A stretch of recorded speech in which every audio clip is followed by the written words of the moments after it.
was a woman who defied the odds, broke barriers, and dedicated her life to serving those most in need. Now her legacy shines brighter than ever. St. Frances Xavier Cabrini, also known as Mother Cabrini, returns to her homeland of Italy as a pilgrim of hope ahead of the 2025 Jubilee.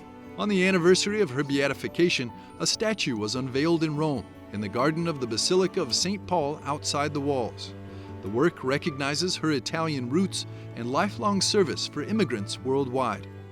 The sculpture was designed and created in Chicago, where Mother Cabrini lived, served, and died.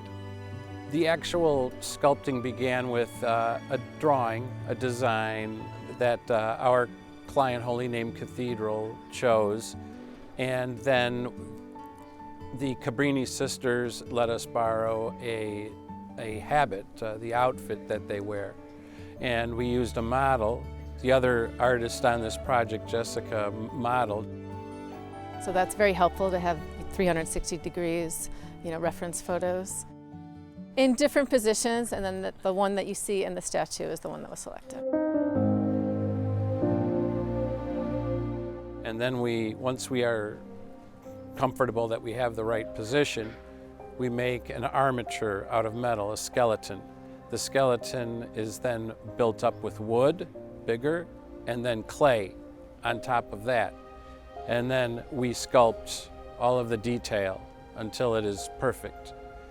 Once the sculpting is complete, a rubber mold is applied to the sculpture, and then a plaster mother mold is on top of the rubber. The plaster dries, we take it off. We peel the rubber off, lay the rubber back in the plaster. It goes to a bronze foundry, and there they use the ancient lost wax process to create the bronze you see here.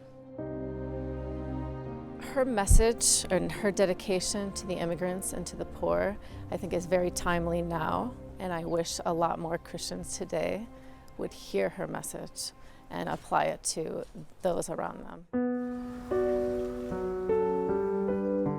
The unveiling event was attended by 80 pilgrims from Chicago, who journeyed across the Atlantic with the statue, emphasizing Mother Cabrini's role in connecting people across continents.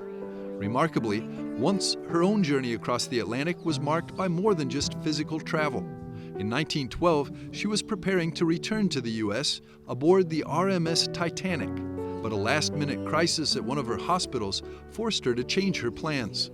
She left earlier than expected, and when the Titanic tragically sank, she wrote to her sisters saying, "I might have left with it, but divine providence, which is constantly watching, did not allow it." Mother Cabrini often said, "I can do all things through him who gives me strength." For us, in this century marked by so much dehumanization, this image in this basilica reassures us that we can move forward with courage and hope.